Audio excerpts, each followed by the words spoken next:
Hi, I'm Dan from JBA, and what we've got here today is the wave tank. Now the wave tank is usually used because whilst it's very easy to predict how big waves are going to be in the offshore, when they start to move towards the coastline, all sorts of things happen to them. So the first thing we're going to do, we're going to send our 5 waves down, we're going to have a look what happens.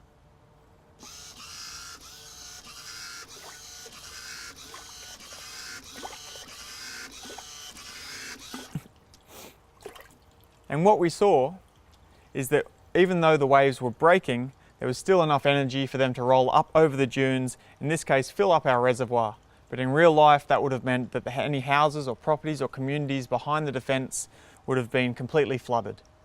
And really that isn't an acceptable situation for us, so this is around the time where we bring in our coastal engineers. Alright, now we've just reset our tank and now we can start testing some of our different defences. Now if there's only a little bit of wave overtopping, we can usually get away with just a vertical wall. If it's small in nature, it can easily just be set behind the dunes like we've just done there. Now we'll have a look how it goes.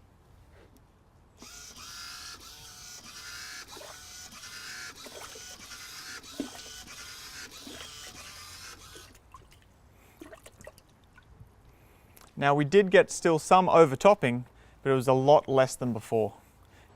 Now the next defence we're going to check and test is our sloped revetment. Now this is about a 1 in 2, also known as a dike. And what we're going to do is we're going to put it in front of our defence. Now the argument is that we're going to now induce more braking against it. The waves are then going to be smaller when they hit our defence, and it's going to have a better performance. Right, now we'll run our 5 waves through the tank.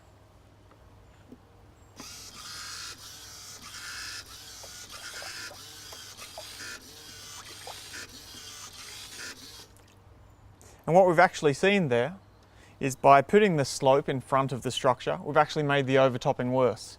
Where we thought the waves would break and dissipate their energy, they're actually hitting the structure, breaking right on it, and using it as a ramp to get over the defence itself. Now there are a few ways that we can improve this coastal defence without changing any of the sediment properties or the slope in front of it. And the best way is to use a recurve wall. Now the beauty of this is it's not any higher or larger in the structure, but it's got this unique shape. Now this unique shape allows the water to come up, actually get captured in here and then shot back out to sea. And because of the nature of this, there's going to be less waves coming over the defence.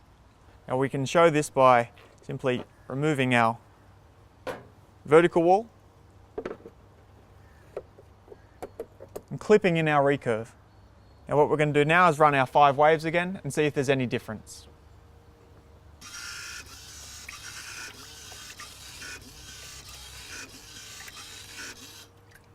And this time, what we've seen is the waves are actually getting shot back out to sea. There's probably the same amount of wave energy going up, but it's all returning out. So in terms of our safety and the inundation behind the defences, it's a lot better. Now our last defence we're going to test today is our rock armour. This is all scaled down to fit into our model, but essentially it's representing a rubble mound structure that can go in place of the vertical structures altogether. Now we'll put it in our tank. Now we're going to run our 5 waves.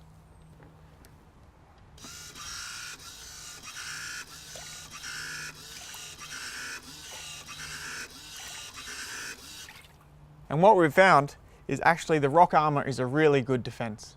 It allows the wave energy to be absorbed. When the waves come up, they'll hit a rock, they'll go left, right, up, down, they'll hit another rock, they'll have to squeeze through gaps and change direction, and all the time they're really dissipating their energy. We've found that all of these will have different performances, they can be handy in different situations, and it's always up to these physical tanks to test these environments and understand how each of them are going to react. So it's been a pleasure today showing you the JBA Trust wave tank and how it can be used to demonstrate wave processes and wave overtopping.